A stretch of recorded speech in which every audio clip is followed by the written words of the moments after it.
why you come into this experiment, and that the experiment in itself is about the pairs of opposites.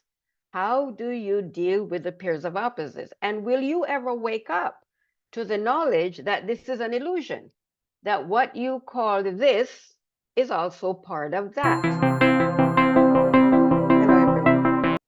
Hello, family. Welcome back to the Explore the Extraordinary podcast. My name is Betty, and today I'm joined by Etta. And Etta is an author on books on ancient mysteries and a spiritual person. And I had the privilege of listening to her on another podcast. I thought that she would be a great contribution to our podcast here with IANDS. So I'm going to toss it right over to you, Etta. Thanks so much for your willingness to serve. Thank you, Betty. I appreciate it. Well, hello, everyone. My name is Etta Jackson, and times I wonder, where do I begin? For me, as I just said, everyone is a spiritual being that chose to come into a body to have an experience in this third dimension called Earth. So all of us are spiritual, and all of us are having spiritual experiences all the time.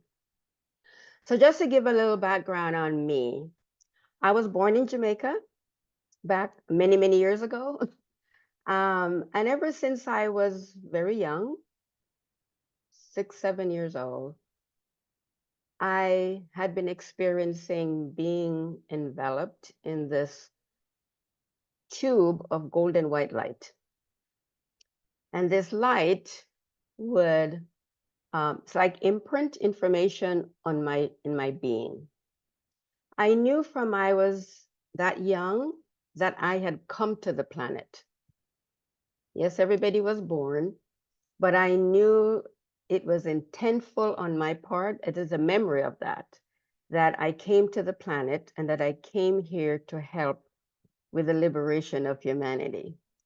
So you can imagine a 6, 7-year-old telling her mother, I came here to help with the liberation of humanity at 6, 7 years old.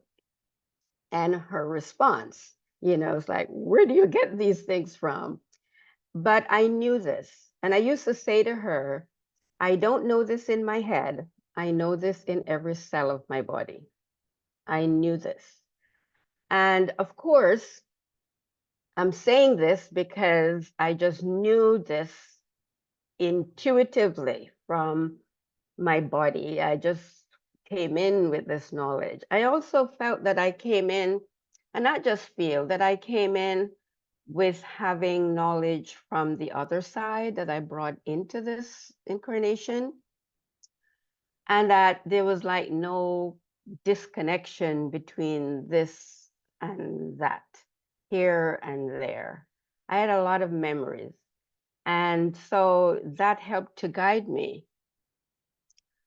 So I'm living my life and I'm getting this information and these, I call them imprints by the light, the golden white light. And as my life unfolded, I began to understand what I was saying at 6, 7 years old. That was just intuitive. I knew it. But I think the most significant unfoldment came in 1975 when I was living in New York, in Brooklyn, New York, and standing at the stoplight, this golden white light overshadowed me as it had always done. And this time it said to me, the light said, write this title down. It's the title of a book that you will write. I took out my little notepad from my pocketbook and I wrote down this title. And the title that was given to me was Understanding Your Choice. I wrote it down, looked at it, and said to myself, what? Understanding your choice? What is that? Because it seems so abstract to me. And then I said to the light, I looked up at the light and I said, first of all, I'm not a writer. I don't know what understanding your choice means. and I think you have the wrong person. And so I just figure, oh, the light will understand that it had the wrong person, and I can just go on about my life because this really is not about me. So I just dismissed it basically, but I did what I was told. I wrote it down, put it in my pocketbook, and went on about my life. But every 5 to 10 years, the title would pop up in my mind again. And I would say to the light again, you have the wrong person. I am not a writer. I don't know what understanding your choice means. And this is not for me. And that went on for 25 years. By then, I had left New York. And in 2000, I came through New York and kind of had this intuitive feeling that I was coming back to New York. In 1994, I went on a walkabout, a 10-year walkabout, in which I was told that I was to give up my job, give away everything I own, and I would be sent around the world to these different places. And I did that. You can imagine my family thought that I had really just cracked up. But in 2000, I knew that I needed to come to New York. I got an email from a friend saying that she had to go to Kenya to help with the AIDS crisis there at the time, and wondered if any of her friends would take over her apartment. Well, I knew intuitively that that message was for me, that I was to come back to New York. I wrote her and I said, yep, that's me. I'm coming back to New York. And I took over her apartment for 3 months. She was going to be gone for 3 months. I got into the apartment, started living in her apartment. And about a week or 2 weeks after being there, the light said to me, it is now time to write the book. Now, 25 years had passed since I was given the information to write the book. Interestingly, I had stopped, I didn't push back. I didn't argue anymore because some place inside of me told me that it was now time to write the book. And what was interesting also is that the bedroom I was staying in had a computer all set up, and in her living room on her bookshelf was a book titled How to Write a Book. So I figured this was the perfect setup, and I had no more excuses. So I began writing this book. And I began writing it naturally because by then I am clear that those 25 years between when I was given the information to write the book and when I actually started writing it was the 25 years of my own spiritual journey to understand the information that was to be written. By then, during that time, during those years, I had become a member of an esoteric order. And so the order allowed me to remember a lot of the ancient knowledge that was to be written. I started writing the book. I wrote the first chapter in New York, and then the light said that the rest of the book needs to be written in London, because the book was to be written in an academic format with index and bibliography. And so I called up my friend in London and I said, can I come write this book in London? Can I stay with you? She says, of course, come on. Because there are all these esoteric libraries in London that would give me easier access to the books that I was to refer to in writing the book. So I got to London and began writing. And the most profound experience happened while writing the book. There was a tube of not golden white light, but golden light, intense, powerful tube of golden light that enveloped me while I was writing that book in London. And I was told by the light that this book was to serve to remind people of the public about who they are, where they came from, what they're doing here, and where they're going. And that was what the book is supposed to be. The light also explained to me that at the end of the Piscean age, that humanity would be in a panic, that there would be so many changes taking place, that people would become fearful, apprehensive, and that this book was to bring context to the experiences that they were having so that they could understand the how and the why of all of what was going on with them. And interestingly, here I am, 49 years, we are 49 years later, and this is what I'm seeing, that we're now at this washover period between the end of the Piscean age and the beginning of the Aquarian age. And people are asking, something is dying and something is being birthed. And we're in this period where people are trying to figure out what's going on, why is this chaos? But as we know, that in order to give birth, something has to end. For something new to come about, we have to give up what we knew. And when we're in this uncertainty, this uncomfortable space of that in-between period, it can be very frightening.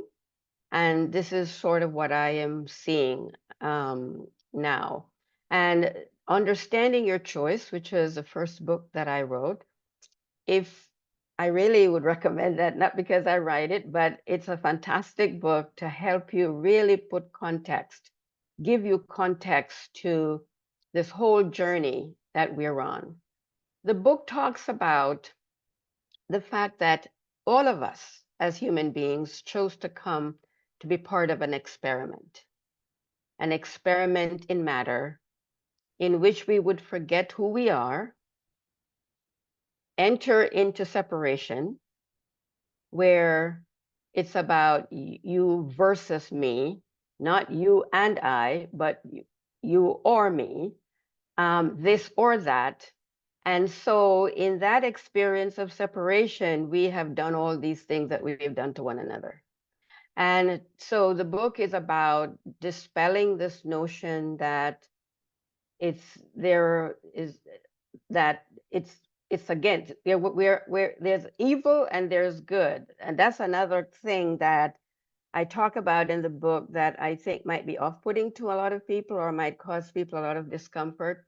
This whole notion of God and the devil, God and Satan, and to bring this information to the public in a way that they understand light and dark, the above and the below, the within and the without, what we call evil, what we call good. And so this is a body of knowledge that I was asked to bring to the public in the most accessible way possible. This is ancient knowledge that has been there and it's been available for centuries. I was asked to take this vast body of arcane knowledge and put it together in 3 volumes, because at the end of writing Understanding Your Choice, I was told that I had 2 other books to write, Unveiling the Secrets of the Feminine Principle and The Role of Consciousness in Governance. The 4th book that I wrote is actually chapter 8 of the 3rd book. And the title of that chapter is The Idea That Is the United States of America. It's Occult Foundation. So I made it into an ebook, and then it's also available in paperback because I thought that that chapter needed to be accessible, even if someone didn't buy the 3rd book, but that would be available. So these are the books that I've written. And again, the information that I present in these 3 volumes is to help humanity understand, who am I? Where did I come from? What am I doing here? And where am I going? I also was told that all the books are to be made into movies. And the second one is to go first. And in fact, I'm in the process of having the screenplay written for the second book, Unveiling the Secrets of the Feminine Principle. It has been a fantastic journey of in this incarnation. Being here at this washover period when we're ending one age and moving into another has been very exciting to me. The age of Aquarius is called the age of the brotherhood of man. And why my third book talk about masonry in great depth to help us understand that what we call brotherhood is not the brotherhood of men or few rich white men, but no offense taken, but we all come into the planet to play out our role. And I don't see any of it as being either good nor bad. This is the experiment that we came to be a part of, and understanding that helps us to see that each experience is vital to the whole experience that we are here to have, both individually and collectively. And so the books go into great detail about all of this. The Aquarian age promises to bring us together. We came down to separate and we unite to go up. And the age of the Aquarius that we're entering is the age of unity, where the fragmented, separated pieces of our experiences are going to be united so that we can see the relationship and the interconnectedness of all things. There is no separation, really. Everything is connected. The age of Aquarius is also called the age of reason. Why? Because the age of Pisces is the age in which a number of bodies came into incarnation, and that through education, through education and psychology, we've developed the ability to reason. We've matured mentally, intellectually. We've also matured emotionally.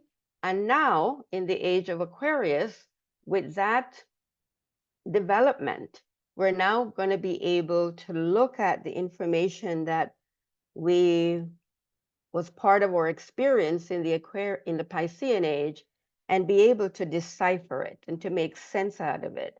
And why religion, which is a sort of emotional response to who God is and who we are, will now be able to look through that through the lens of reason and objectivity so that we can have a better understanding of who we call God and who we call the devil, who we think we are and who we're not, and to come to the realization that we're all one.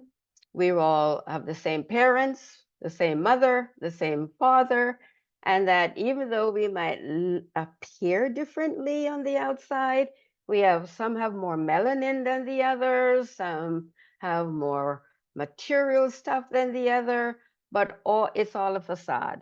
And that who we are, every one of us have the same essence of the divine in all of us. And as we move into the Aquarian age, we'll come to see that more and more. We have the Aquarian age being ruled by both Saturn and Uranus. Uranus is taking us to a place that we've never been before. We're connecting to the other dimensions of ourselves. And Saturn is saying, okay, while you're moving out and above and out and out and out, I'm going to still try to frame what's going on so that you can make meaning, make sense out of what's going on. It also represents the older generation and the younger generation. I call these young people the Aquarian children, and I see the older people as the Saturnian children, and that together we're going to work together to create a new world in which we see each other as we really are, children of the one mother and the one father. Here, we all chose individually and collectively to come onto this experiment, and that this age is going to allow us to be able to make sense and to have make meaning out of it. And the books will help to frame those experiences or those interpretation or meaning that we will make out of the experiences that we're having. And so I am I'm very grateful for this opportunity always to share this, and I look forward to the questions that might come. Thanks so much, Etta. Yeah, thank you for sharing. I wholeheartedly agree with everything that you're sharing. But just for the sake of having a conversation, I'm going to play the dual advocate here and just Of throw some questions course. out there. So this Yes. idea around planning your life before you get here, or kind of Mm-hmm. taking this spiritual autonomy on, what would you Mm-hmm. say to somebody who's really struggling? Like they're struggling with depression, they're really not enjoying their earth experience, they hate it Mm-hmm. here, they want to Mm-hmm. leave. Mm-hmm. How can this theory be helpful to somebody who's in the midst of suffering? Yes. Well, I talked about psychology being developed in the Piscean age, and that is also to help with the emotional trauma that we might experience. And that's why that was made available. This is now available to us to be able to access professionals who can help you navigate these feelings of depression, because that's also part of the experiment. How am I going to feel? We all come here at different stages in our development. Some souls are older than others. I have worked extensively with young people, and I have seen that many of these young people who have come and they chose to come here, but that it can be overwhelming because where they're coming from, they never, it's like, what is this? People are fighting one another and they're killing one another and all of that. And it can be very, very difficult. And I understand. And why the older generation can be very helpful to the younger generation who are here experiencing. They have the wisdom and the knowledge of having gone through many experiences in their own lives that can help the young people. And so, psychology, also eating well, learning how to eat proper foods with the nutrients and the energies that will help with your body. The human body consists of the physical, emotional, and mental bodies. They need to be fed and nurtured. And so we need the food for our physical bodies, good nutrients for our physical body. We also need food for our emotional bodies, and we need food for our mental bodies.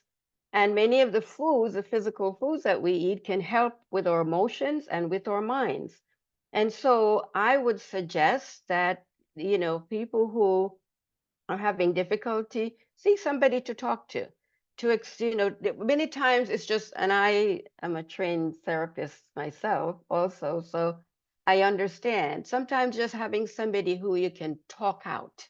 It's like getting up that stuff out of you and talking out loud. Because many times when you just give words to what you're feeling, you get to see, you get to hear yourself.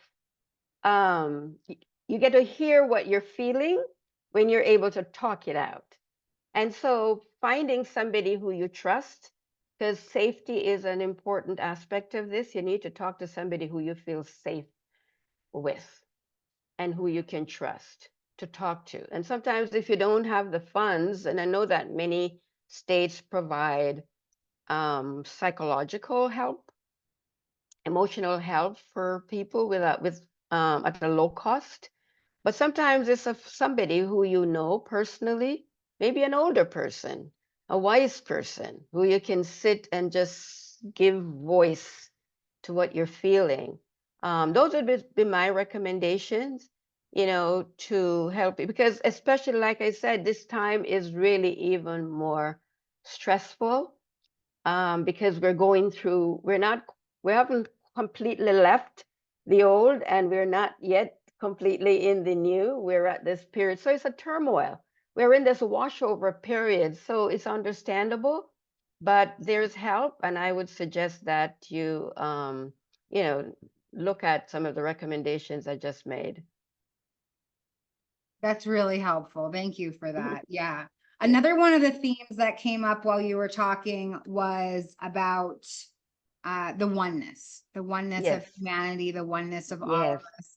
Mm-hmm. Again, I wholeheartedly agree, but to play the dual advocate, when I watch a lot of videos about near-death experiencers, spiritual experiencers, Mm-hmm. people talking about this concept, the same thing always comes up in the comments over and over and over again. And so I like to Mm-hmm. get people's ideas around this. So people Yes. will generally comment things like, are you telling me that I'm the same as Hitler? Are you telling me that I'm the same as insert heinous person here? So I want to get your feedback on that when people have these big question marks around the idea of oneness. Yes.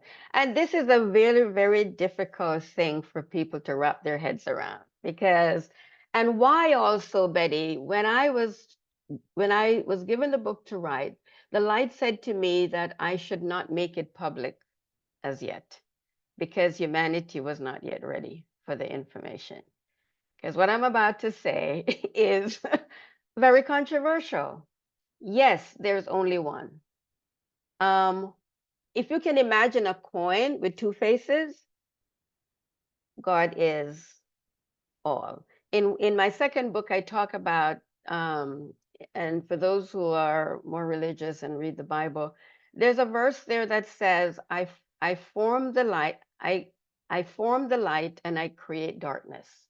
I am the Lord who does all things. And I know that especially you coming from a religious perspective, it's hard for you to imagine that this God that you're talking about is one and the same, but it is a fact.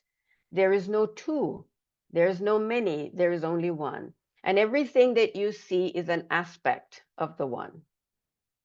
So, and why, again, the book Understanding Your Choice was asked to be written by me to explain that, the context for this, which is an experiment. We're on an experiment. And this is what we chose to. This is why the title Understanding Your Choice, over the years, I have come to see just the profoundness of this title, Understanding Your Choice, because that is true on so many different levels. We chose to come in to be part of an experiment. What would it look like if, you know what an experiment is. You set up a premise for the experiment, and then you have the experiment, and then you get to prove, is this true? Does a experiment prove this to be true or false? And the experiment is, okay, if I forget that I am one with my brothers, how would I behave if that happened? And this is what we did. We came into the experiment, we forgot that you and I are one. And in that forgetfulness, I begin to hate you because you don't look like me, even though I might have been your mother and your brother or your sister in a previous incarnation, but I don't remember this. So now you're my enemy because I have been taught that if you look a certain way, if you have certain beliefs, if you belong to certain religion, then you cannot be one like me. We have to be enemies.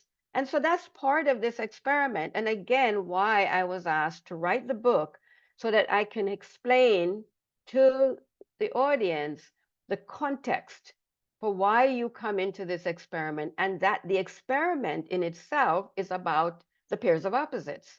How do you deal with the pairs of opposites? And will you ever wake up to the knowledge that this is an illusion, that what you call this is also part of that, and that there is no separation? So again, I invite people to read the book because it really will help you, hopefully, to understand why we chose to do this.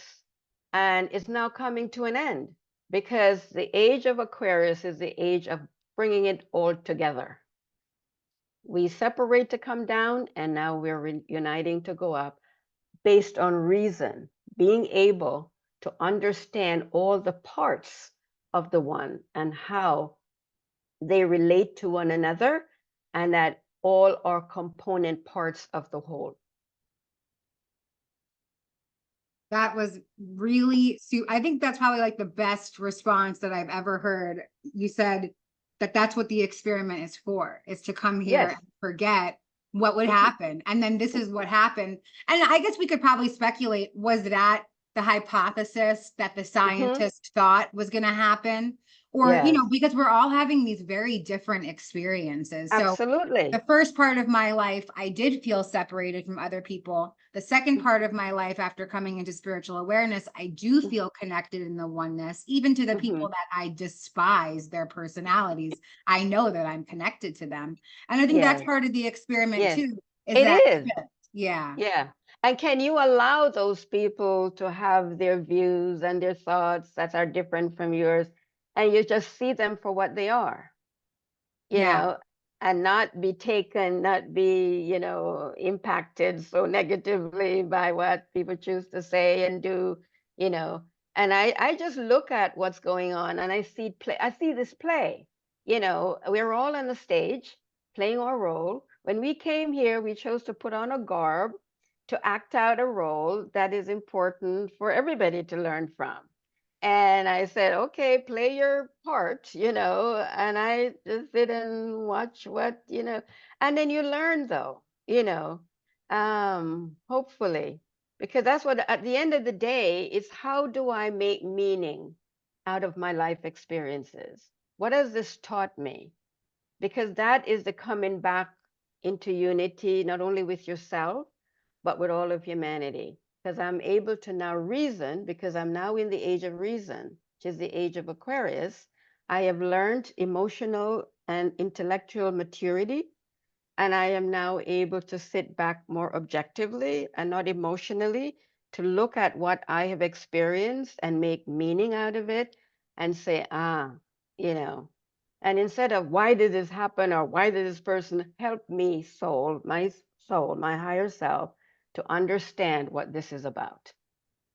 Yeah, I love that. I often say that we are actors and actresses, and you don't have to be a method actor. You don't have to be Yes, super attached to the character that you're playing. yes, Just yes. recognize that it's a It's a, character and just it's a let go. Yeah. absolutely, absolutely. And I think that that's a spiritual muscle too, to have the Oh practice of yes, being able to that detach. yes, that is really spiritual development, you know. And because I know, and some, that many times they have spiritual experiences, but is this kind of hardcore knowledge? It's not just what I feel or who told me this or whatever, but what do I know? Because we came here to become knowers, not what I think or what I feel or what somebody told me or what beings or what sensation I have. What do I know? Because I am God. I am just as divine. I am part of the whole. And so you're here to develop that, like you just said, that spiritual muscle, so that you can become a divine, remember the divine entity that you are, that I am God, I am divine, and I have the ability to know all things because I and the one are part of the whole. Love that. So beautiful. Okay, so another thing that came up while you were sharing was the conversation around the divine feminine. And I'm Mm, wondering if maybe you can share a little bit about some of the attributes of the divine feminine. How can we as a collective, or anybody who's listening to this right now, start to really embody that energy? What exactly is it? yes. So the age of Aquarius is the age of the feminine. Ready or not, here we go. Because she has sort of stood back and allow, the masculine to have its play. But the divine is saying, I am coming forward, so you know who I am. I write in my book that the third person of the Godhead in the Christian religion, the Holy Spirit that many people talk about, is actually the Divine Mother. And she has been veiled. She says, I am going to stay in the background and see what you all have been doing, but now I am taking off my veil.